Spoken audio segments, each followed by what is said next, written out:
All right, guys. Before we get this thing underway, we did record the past couple of podcasts here at Huntstock, so we will be bringing those to you for the next couple of weeks.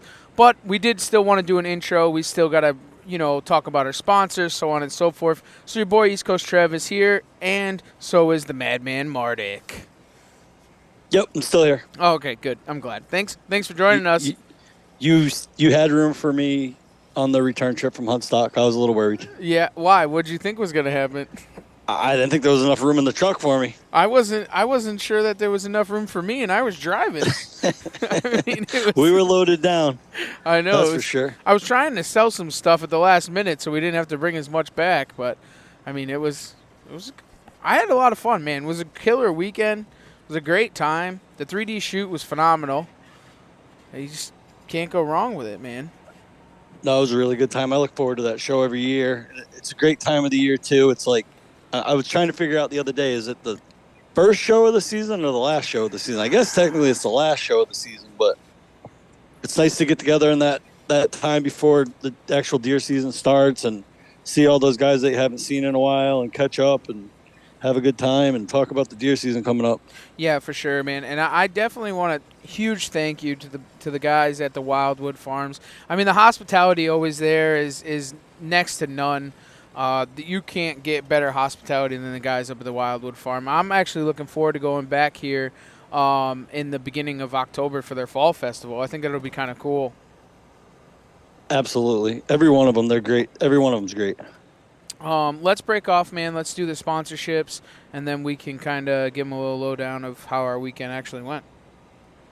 Sounds good. All right. We are brought to you by Huntworth Gear, huntworthgear.com. Get more for less with Huntworth. Some of the best camo on the market, in my opinion. And the new early season stuff, I'm ready to put that stuff on. I mean, it's the best camo that I've ever worn, honestly. And I'm looking to take it throughout another season. Nor'easter Game Calls, nor'eastergamecalls.com. Mr. Mark Buzzle. He did really well there at Huntstock. I was kind of nervous. We almost ran out of grunt tubes. I mean, there probably wasn't going to be many left. I mean, how many? Every time I turn around, one was leaving the table over there. Didn't you see that? Yeah, I couldn't keep track of Mark. Last year he was like right on top of us because and this year he was, I don't know, I guess he's too good for us. He had his own booth and kind of just stayed over there in his own little corner and did his own thing. I was over there playing with calls or buying calls every time I turned around. Plus, I mean, he put up that wall halfway through the weekend, so we couldn't even see what the heck was going on over there. But also, Bowhunters United, bowhuntersunited.com, guys. Go and check them out. They are the advocates for the bow hunting world, and you can get the link down below. Latitude Outdoors, latitudeoutdoors.com. The new carbon sticks, they are shipping for you guys that did pre-order. They are coming. We have been seeing a couple of them, and you can still order them there. We will be fully outfitted by the end of the year with Latitude Outdoors. So go and check those guys out. But, hey, man, I got a question for you, Steve. What do you think was probably close to the best thing that happened to you this weekend at Huntstock? Ooh, that's a tough question. I'll be honest with you. I really enjoyed shooting the 3D course with the whole crew. For sure. Well, except unfortunately, we only got to shoot 2 targets with the whole crew, and then we lost Lou. But the rest of the 3D course with me, you, Seth, Justin, I mean, I that was probably the highlight because the we don't all get together as often as we'd like to. Right. I don't think that all 5 of us have actually been together since January. Someone's always missing. So to me, that was probably the best part of the weekend, to actually get all 5 of us together at one time. Right. No, I totally agree there. I mean, isn't that the crew, though? I mean, me, you, Justin, and Seth. I mean, Lou is always missing.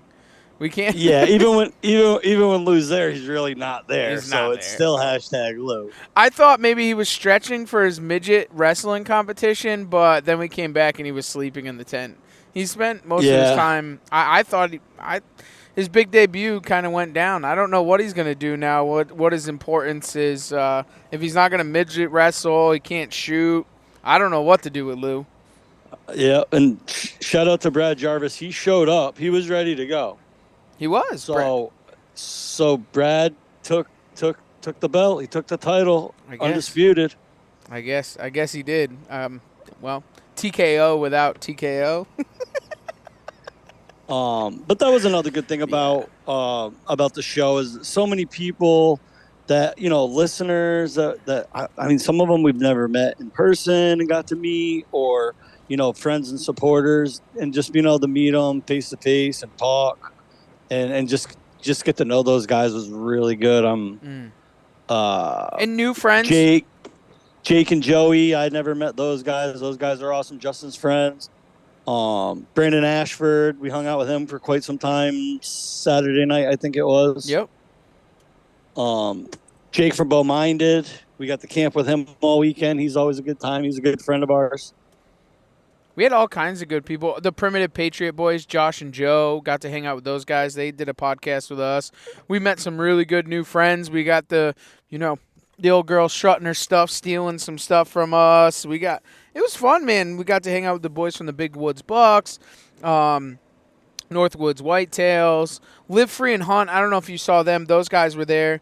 I got to shake hands with those boys. There was a ton of people, man. It was every time I turn around, I'd go somewhere, and they'd be like, "Hey, Trev, what's up, man?" It's just a good community. And now that we've kind of spent a little bit more time focusing on the Northeast and spending time with the guys in the Northeast, it's been an absolute blast and a blessing to meet some of these new people, man. I'm super excited to see what the relationships are and what they become down the road. I really am.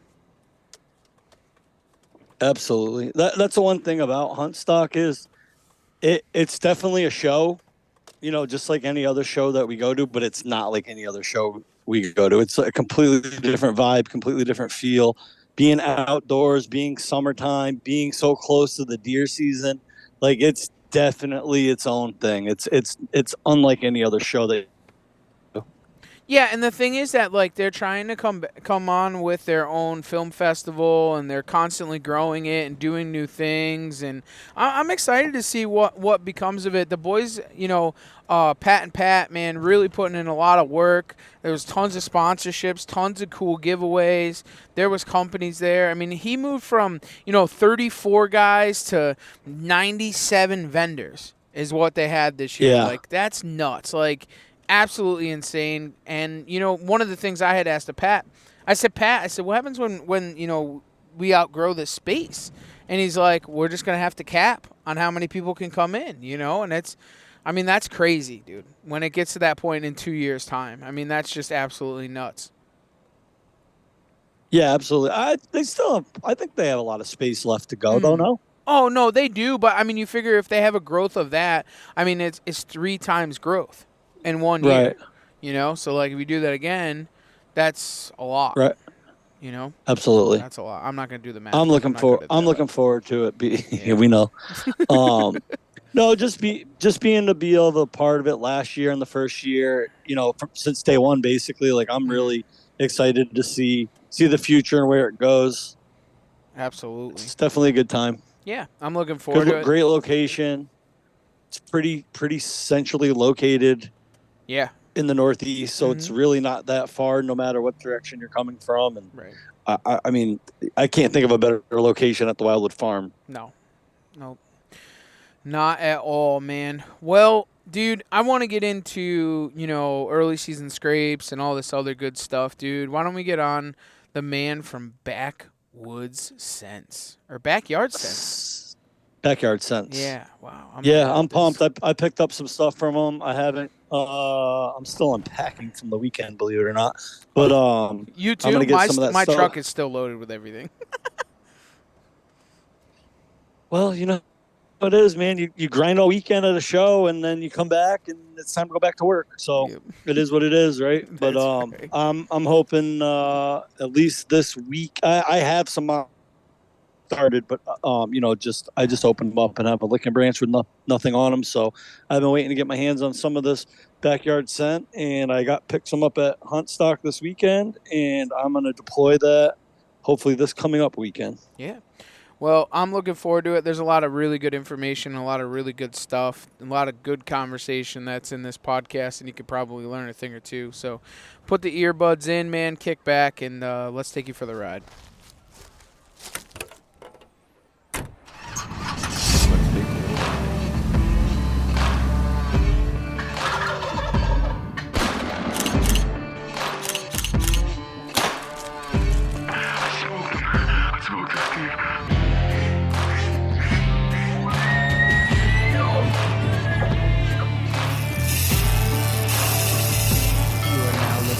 The Outdoor Drive Podcast. All right, welcome back to yet another episode. Once again, this was at Huntstock. Steve actually went out of his way. You found this gentleman prior to come. What's the deal here, man? He's right up my alley. We started talking scrapes, and I said, "Come with me. Come on, we got to talk." I think he was hunting me. Is that what it is? Yeah. He had you. Huh? He had me.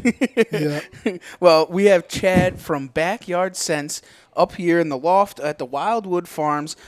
Chad, why don't we just kick this thing right off? We'll put it right in four-wheel drive. Tell everybody who you are, where you're from, and a little bit about what you do. All right. My name is Chad Wickham. I started up Backyard Scents probably about 8 years ago. Just like a normal person, everybody else. You start off hunting, and I was buying the Tinks back in the day, the Roger Raglan and all that, and I just wanted to give, not that nothing or any other company is not an honest scent and so forth, but we work hard. We're family men and women and so forth, and everything's busy. Like everything is busy, and I said, you know what? I want to do something. I want to make it right. I want to work on things. The outdoors is like my passion. And the whole time kind of like doing this just before I started it up, I lost my first son at 21 months old. And so I took to the woods even more because it was my passion. And that's where I feel like I could meet my son and see him and so forth, because I know he's in heaven and stuff like that. But I wanted to do the real thing. I wanted to get a scent out there. I love the community. The hunting community, fishing community is like one of the best communities you can ever be a part of. We're all very supportive of each other and always have each other's back and stuff like that. And we all work hard at it. Everything we do, we work hard. So I kind of started it up, and then I had a buddy that was going to do it just as I was going to start it up. So I worked with him, got him some stuff to work with and get him going. Then I advertised him, and he was doing great. I never knew how he made it, what he did. I know we're definitely different how he did it. And then we kept talking about he wanted to do shows and wanted to split the business with me. I said, dude, it's your baby. I don't want to be a part of it. I'll just help you out, tell you what I need, what I see. I'll advertise. I put all the videos up there and stuff because I'm always in the woods. I'm nonstop. And so we talked about, getting a little further and further. And then unfortunately, he ended up passing away walking to work one day on the side of the sidewalk, 53 years old. Oh, sorry to hear And that. so what I ended up doing was because there's a lot of talk about scent and not scent and what you're doing and what it is. And so I took a year off, and I did a lot of studying with different things. I wanted to see how my scrapes were and how my cameras were without scent. And honestly, the lack of deer I had on natural scrapes, the same scrapes the year after, no scent, it was amazing that I didn't have the rotation of bucks and does coming back like I did with the scent. And that wasn't even my scent. And so I learned a year off that how bad it sucked without scent, that I relied on it. So I just started doing more and see what I can do and bringing on a scent to the game. And so I started working on it and did my own research and met some people along the way that have been doing it for 40 plus years in different states and stuff like that, whatever. And I kind of formed my own path and came up with certain things, and I took it slow. I didn't I mean, everything I do is all handmade. It's no big production. It's tiny. And so I just started working on it and see it was working and putting it out there, and then I finally decided to go through and do it, and slowly worked at it, and friends were using it. And it's a hard thing because nobody wants to show their deer. Nobody wants to show it at all. You got a big buck on there, and it's got something funky going on, one extra long brow tine and all that. You can tell what it is. Nobody wants to share it because then people know where you are. And so I have fantastic customers, but to get them to advertise and post their stuff, they don't, because I understand I'm putting myself out there because I have to, but I like to educate. So doing the scent to me is more of like being in a conversation, everybody out in the outdoors, but it's also like I ain't gonna sell you the scent if I don't think it's right for you, or whatever questions you have, I want to be right for you, because understanding scent and the communication you can get from it, and another useful tool. It's like I tell everybody, you see a buck and use a grunt tube, it doesn't work. Does that grunt tube, is it a bad grunt tube? Is you gonna throw it away? It's a wild animal.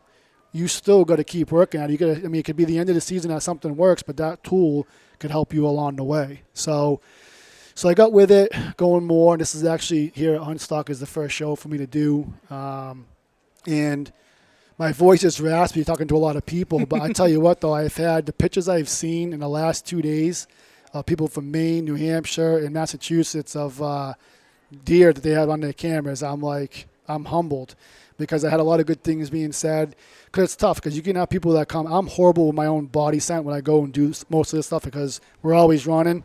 I do trees, I do gutters, I do bees. I'm like sweaty as can all be.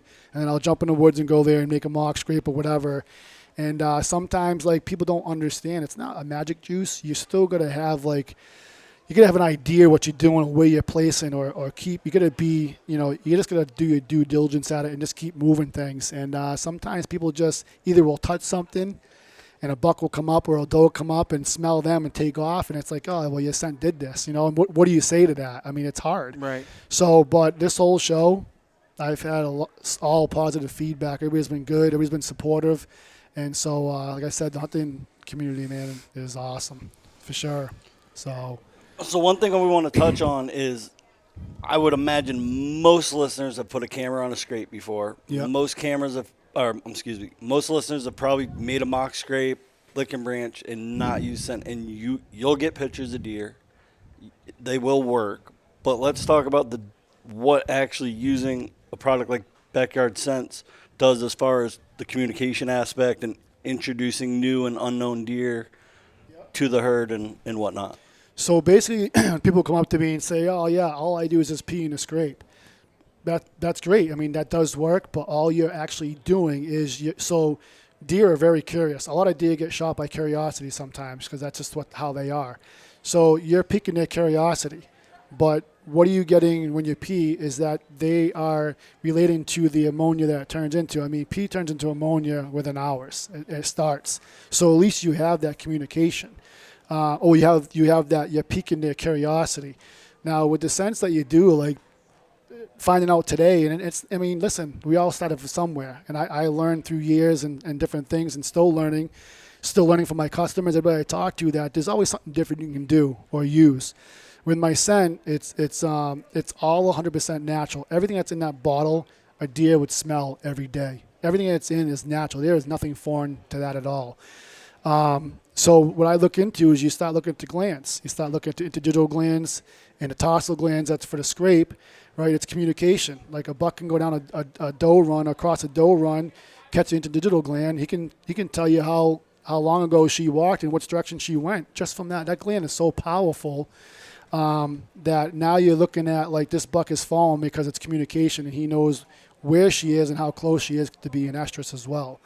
And then you got the licking branch that has the preorbital, it has the forehead gland, and I also use the nasal gland as well, the whole top side of that whole thing and stuff like that. And you're communicating with, they want to see what does are going through, what bucks are going through. It's kind of like their Facebook and Instagram.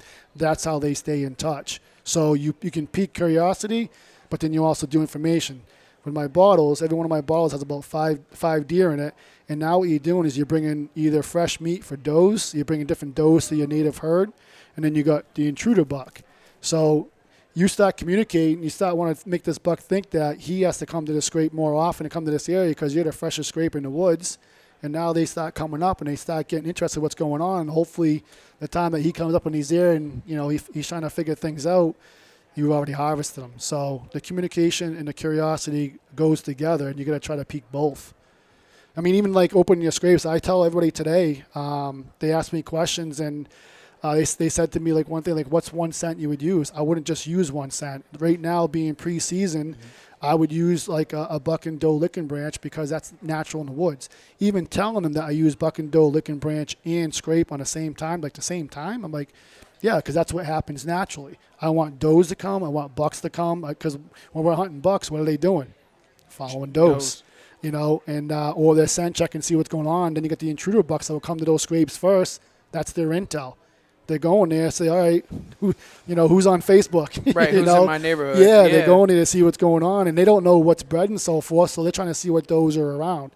So you just got to peek everything. So it's just not a scent, it's curiosity, and it's another good tool if you use it right and everything works. It could come together, it could be fun. And plus, even if, so some guys behind me are trackers from the Adirondacks. Mm-hmm. Yeah. And they asked me some questions. They're like, we don't use scent, we track. But the one of the guys came up to me, he sent to me, and he's like, you know what? He goes, but we do run cameras on scrapes. I said, yeah, so you get intel. He's like, absolutely. I said, so you do this, you got a fresh mock going, and they're hitting that. What are you doing the next morning? He goes, if I like that buck, he goes, I got the intel I needed. Now I'm going to go follow. So there's multiple uses for different people. Right. Because how do we know what's in the woods if we don't have cameras and figure it out? Try to help us out with time-wise not being in the woods so much. So there's a lot in it. Right. Even in my opinion, even as a tree stand hunter, I run cameras on scrapes, not necessarily to pattern a deer and try to figure out he's coming in at a certain time or whatever. I just use that to get my intel to know what's in the area, because if the scrape's in the right location with the right scents, you're at least going to get a picture of that deer. Yep. And you at least know he exists, know he's in the area, and then you could kill him a couple hundred yards from there later in the season, but you're going to get him touching that camera at some point before the season starts. That's why I tell people, I said, when I started off with trail cameras, I started off with one trail camera and 35 millimeter film was in it. You know what I'm saying? The D batteries. Exactly, D batteries, man. Those things would only last like 2 weeks, and they were super expensive. But what I would get, and I tell them, I said, if you got an option to put it on video, you should, because we get this one picture, and you think that deer is going that direction, you start watching videos, it's completely opposite of what you ever thought. Yep. And so now what you start doing is you get the picture of that buck, that starts your quest. Okay, I like this buck, I want to follow him. Okay, he came from this direction and went this direction. Why? Either you go forward and you follow where you went, or you walk back to see what he's doing. But then you also try to understand the area of the funnels, of all those bottlenecks, the swamps, the feed, the bedding, and you start with that and you start looking at maps. I mean, everything I do, I study maps is like 85 to 90% of what I do before I go anywhere. And then also you get to a point where you study so many maps and you look at the terrain, and when you're walking in there, you visualize it, you see where you are and what's going on. And don't forget, like, the licking branch is also a good tool to use on the rubs. Like, you find signposts and rubs. I know a lot of people don't put cameras on rubs, but I've done that a few times. Let me tell you something, man. The different bucks that hit those, and even does that smell those, is phenomenal. It's fun to watch, especially when they hit it and you see how they're, and what do they do every time they hit it? They smell it, because they're leaving what they want to leave for scent to make sure it's adequate for the next deer, what's going on, that, hey, I'm in the area. They always smell it. That's the forehead gland at that point, right? So you'd be the forehead, yeah, it'd be the forehead with gland, because it obviously the base of their antlers and so forth, and you might get a little bit of the of the preorbital there as well, but that's basically because people don't realize too, the forehead gland, every one of those hair follicles has like an oil sac at the end of it, and when the buck gets more mature and gets into the season and so forth, that starts secreting. That's why some of these foreheads of these bucks are kind of like all matted up and wet and all that, because they're getting into the season and they're older, and that just secretes the oil out and stuff. So, but yeah, I mean, man, if you can put cameras on rubs, a good signpost, that's another check spot that all these bucks go to check out. I think another thing that's overlooked, back to scrapes, is without a camera, people don't realize those licking branches are used almost all year round. It is. And they don't realize that because they stop pawing at the dirt. Yep. It's all covered up with leaves. But if you leave a camera on a scrape all year round, you will be amazed at how many times they come through, hit that licking branch, and keep going. And if you didn't have a camera there, you'd never know it was even active at all. Yep. Well, even vice versa, where guys are like, well, when do I start using a scrape? Well, the scrape never stopped. That deer is going there all summer long, all fall, all winter, Shed and he's season back all the in way it. through. Right. He's always, or he or she, they're especially on a community scrape, they're constantly on those scrapes no matter what, and using them and keeping them active is just good intel to what is going on in the area. Like, Plus, if it's a natural scrape, so what I tell people, if you don't have a camera on a scrape all year long, you truly don't know what's going on with that. Right. But when you shed on, I tell people, when you shed on and you find a scrape and it's wide open, that's more of a late season scrape. And then you'll find some scrapes that were used in the beginning of the season that you knew about, whatever, and all that, and have some leaves over. Those could be the earlier part. So when you go through the whole thing, I got videos, and you don't know if you don't do it. Like I put cameras on all year, and you sent all season long, because I try to get that whole rotation of that buck, where you went from, why you went from here, why you dropped the sheds over here. And sometimes it's not in the same spot. Actually, a lot of times it's not in the same spot where they drop the sheds, but they're still in that rotation. And it's what their circle is and how far they go. Depends on the year, depends on the food. Last year in Massachusetts, we had a drought last year. Acorn stopped. It was brutal. So your feed was like the fields was one of the go-tos to go. So you got to shift. But I have had cameras out all the way through.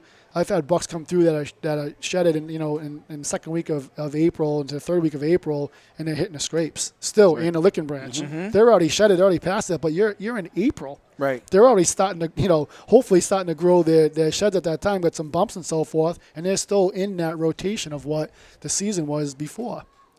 So it's nonstop. Yeah, and the other thing too, and going back on what Steve said, they might not be open; those scrapes might be open during the rut, but they're still gonna hit that licking branch, or they're gonna smell, or they're on the downwind side. I had a crazy story. I've never even really told anybody this, but I've had a doe before that knew that there was a buck in the area, and you could tell by cameras, right? Like that this buck would come in or whatever, and I had one nanny doe that was obviously coming into heat and would literally sit around that scrape and wouldn't leave the scrape because waiting for that buck to come in rotation. Like that scrape is used, or scrapes are used, like you said, that community thing. And she knew she wanted to be bred, so she waited there until the buck had come into that scrape. Those are the key words right there, because I tell people, I said, some does want to be bred. Yeah. Some want to be bred, so that, and I have seen that as well, and you're right. I think that's a whole another point too, because I think there's a lot of people out there that associate scrapes with bucks. Yep. And until you put cameras on there, I mean, if it's low enough, fawns will work a licking branch. Yeah. And the does work a All the licking time. branch. And like a lot of people just get hung up where this is a scrape. It's a buck scrape, but it's really a herd scrape. Yeah. So people will say to me, all I got is does right now. I said, good for you. Yeah. I said, you don't understand. I said, that's what you want. Because the does, people don't realize them more, they're home bodies. They don't really move much. When a buck is born somewhere, they typically can be born, they can be kicked out because they don't get hurt and so forth. And they can be out somewhere 5 miles or 6 miles away from where they were born.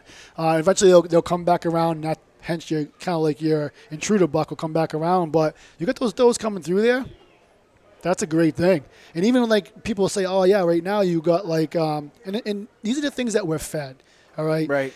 I want to feed you what I know, honestly, and what my cameras show me. Correct. That's what I want to feed you, because that's what I'm seeing. And I put myself out there with every buck I have, everything I have, because I want to show you me making that mark, this buck coming in there, taking the doubts out, because I never knew until my camera showed me. So even people are saying, yes, there is summer bucks. There is. There's summer bucks. There's seasonal bucks that do different things and move. But right now, I just had one of my sheds scored, and it scored 161. Now, it had a double brow tine on one side, it didn't the other side, so it's probably like a mid-150 buck from what the other side is and so forth. Where I found that shed, there's cross runs in there, there's doe bedding right there. I made a mock scrape. That buck is hitting that scrape right now, 20 feet from where I found his shed. Is that a summer buck?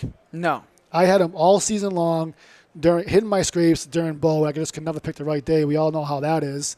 And to be there when he was there, and found his shed December 14th. And now I got that buck right now. He lost the double brow on one side, but now he's got 2 stickers coming out the front, 2.5 on either side of his base, and he's got a flyer off his G2. And hopefully my wife will shoot that deer, but he's there. Some of these deer don't. I mean, some deer will move, but you can't forget, even like early season, you have these bucks coming through. You always have the intruder bucks that come through as well. That could be a great shooter buck as well. And in a scent too, the scent is geared towards what the seasons are, the preseason, the regular season, and the rut. But all this scent that I have It's for every deer. It's for anybody's shooter. I don't care if it's a spike horn. I don't care if it's a doe. It's for all of that. Then I have the rut that's more specific in the buck 200. That's 200-pound deer and bigger. That's very specific. You don't want to use that on subdominal bucks, but it's good for all different types of deer. And if you're a meat hunter, it's good as well. Well, you kind of went into it. I might as well, we were going to save it kind of for the end, but why don't you go through your line of scents that you do have so that, guys that are listening to this or whatever, they can kind of pick around and see what might work for them and that maybe they can come in. So people are always very surprised when I tell them I use the 4 scents. So my 4 scents I use is the buck and doe scrape and the buck and doe licking branch, and I do all 4. And the scent that I have is 2-ounce bottles, and basically you can get 20 uses out of each one of the bottles, and there's 5 deer per bottle. I go in, I got the scrape on my left side, buck and doe, and I got the licking branch on my right side. Going in, this is my ritual, going in and do it. I do 3 to 4 squirts of both of the scrape on the ground. And I'm saying, like, when you do the scrape, like, always open your scrape up. Bucks have something with fresh earth and dirt, and when they see that, it triggers something. They're going to go check it out. Always open it up, and I'll take like a tuft of leaves or like a big leaf or a fern, roll them over, and I'll always use that for my natural scent wick. And then in the licking branch, I'll do the buck and doe licking branch as well, and I'll do 4 to 5 sprays of that. I use the spray. I'll do 4 to 5 sprays of that. I'll put the doe a little bit lower and the buck a little bit higher. Every time I go in, I always use all 4 because I want both deer to come because naturally that's what happens. And then you're putting those. You can bring the does in, but it's also going to bring the bucks in, and vice versa. You do that's where it goes for the curiosity, and then it goes to the communication. And then people will ask me the difference between a gel and a spray. It's exactly the same product. I just have some guys that are diehard for the gel, and some are diehard for the spray. It's back and forth. And how long it lasts. I haven't touched some of my scrapes, which is bad for my business, but I haven't touched scrapes in 6 months. So and that's go ahead. Oh no, one of my things, and I was going to ask, what is the durability of it? Like, how long does you think that it lasts? And also, like, how many times do you go in there, and like, how often do you go in there and rescent these things? Like, is your product good in the rain? If it rains, so on and so forth. Like, so right now in Massachusetts, you got to start building an ark. We got so much. I mean, basically all Northeast, dude. You got to start building an ark. Yes. You know what I'm saying? So. The one I just had this buck that I just told you about with a split brow, he's already been back there a few times with a 10-pointer that's in there as well. I haven't touched that scrape in over a month and a half, and they're still hitting it. It's 100% not natural, and you can go on all my sites there on the YouTube, on the Facebook, and the Instagram. You can see him coming. He just came in 2 nights ago, right. And he's like right now. If I was going to sell you a scent, I would tell you licking branch, buck and doe, because that's their communication right now. I've had bucks 2.5 weeks ago, 3 weeks ago. 3 or 4 bucks open scrapes up, which is super. Like, I've never really seen that, but that's like where they are. Like, they have their own personalities, what they're thinking, what's going on. And as far as how many times you want to go in there, that's where it's up to the hunter. Where you guys can look at if you got an active scrape after you do it and they're in there, leave it alone. Let them do what they're gonna do, because sometimes, like, you still got to do your work, because some of those scrapes will fizzle out because of the area, what they're shifting for food and what's going on. Sometimes things will shift. But again, it comes back to, if you don't watch that scrape for a whole year, then you don't really know how that scrape really is.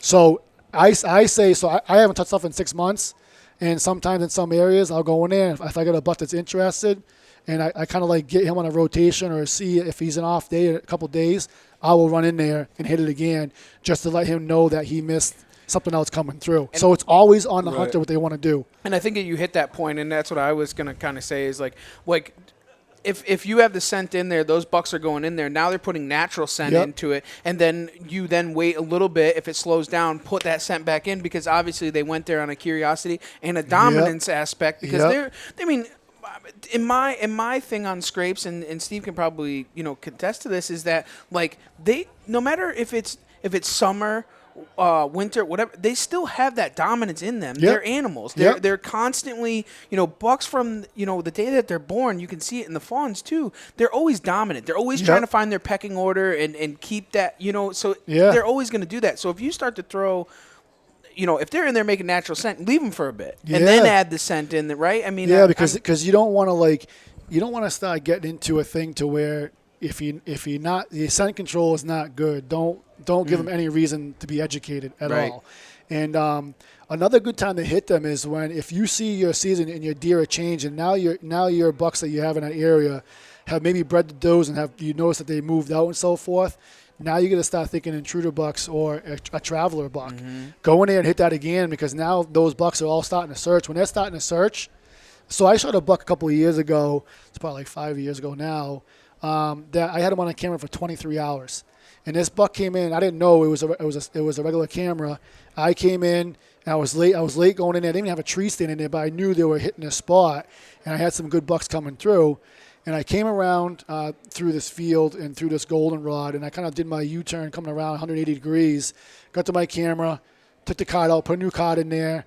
And as I walked across the run, I jumped the run. I never like to walk the runs. Don't ever walk the runs. Walk to the sides and don't touch anything. Like when I see people touch rubs, and I don't care what time of the season it is, or the licking branch, do not touch them. Like, don't put your scent. We know that guy. We know that guy. Because Yeah, your oils stay on them, man. You don't want to do it. So I jumped the run, and right where the run came across, there was a log that came across the run sideways.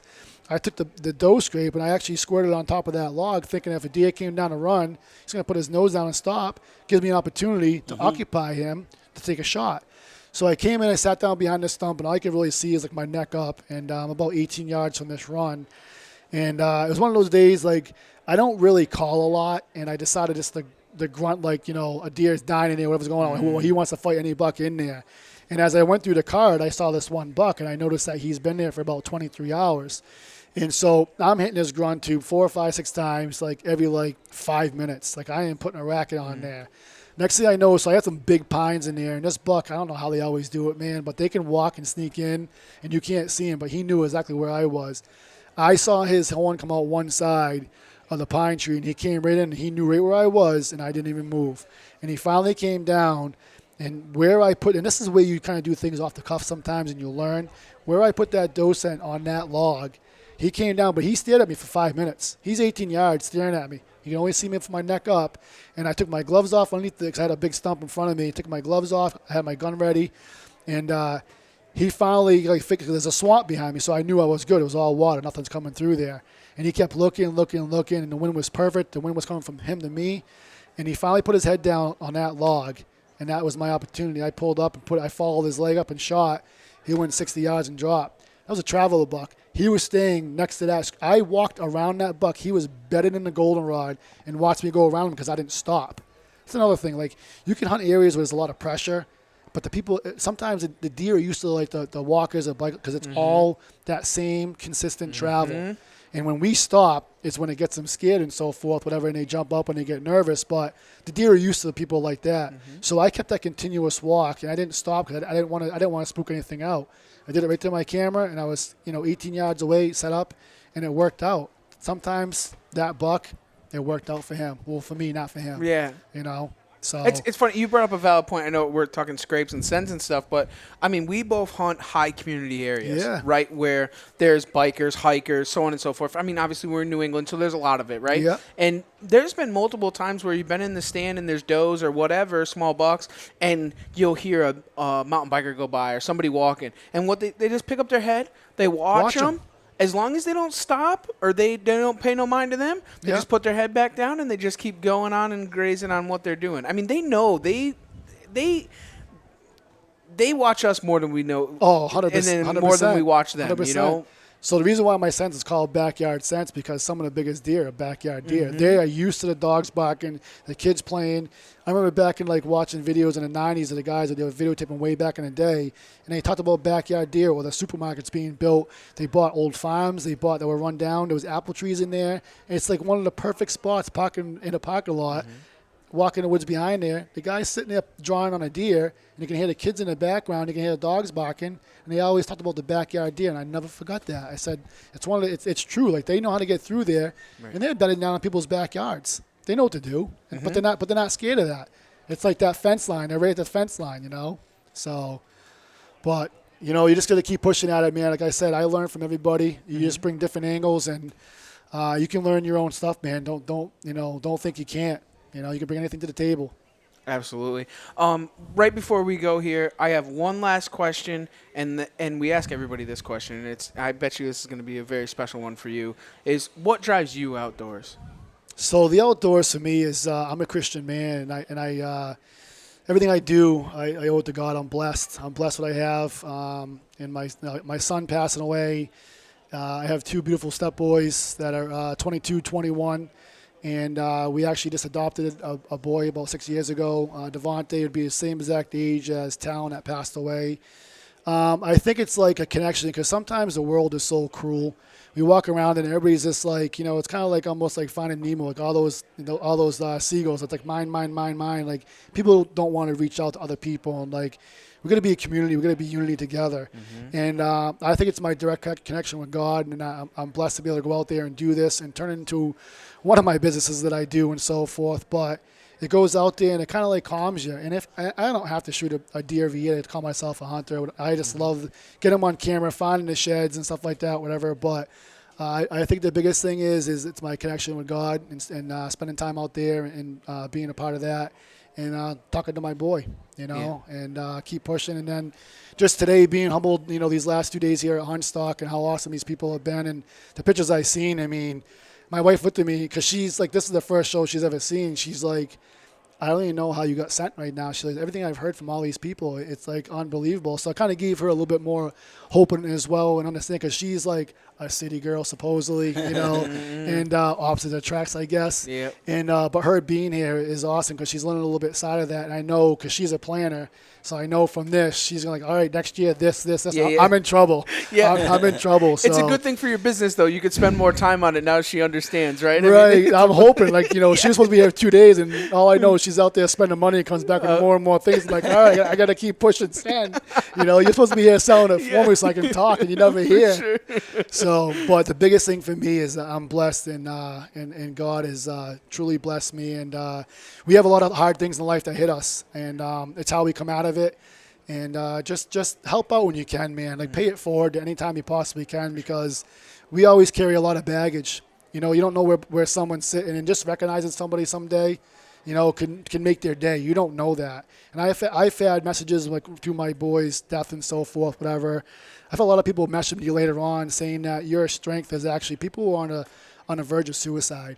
And I got messages from that. I was very brave for them to tell me that, but they're like your drive, like what you have and what you went through, like you're so strong.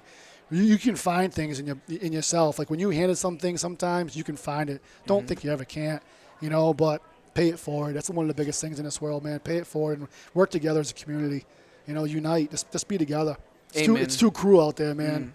And I the great thing about the hunting community is a lot of us we band together, we grow together, and we help one another. I think that's one of the good things with the outdoor community because I think a lot of us have, like you said, baggage, similar baggage, Yeah. and one of the good things about the hunting community is we're willing to push one another and help one another to succeed. And I think it's people have all their own things that go on in their lives, and we all find the right purpose all in the same place and be able to work with one another. I've had a lot of people that have hunted for 1 year or 2 years coming there and whatever, and they're scared to ask questions because on some of these sites, man, and they've said they've had great from but we were there. At one point in our life, we were there. And again, I'm nobody, man. I learned from everybody else. I learned from what I learned, from being in the woods and all that, but educate them. They're our future.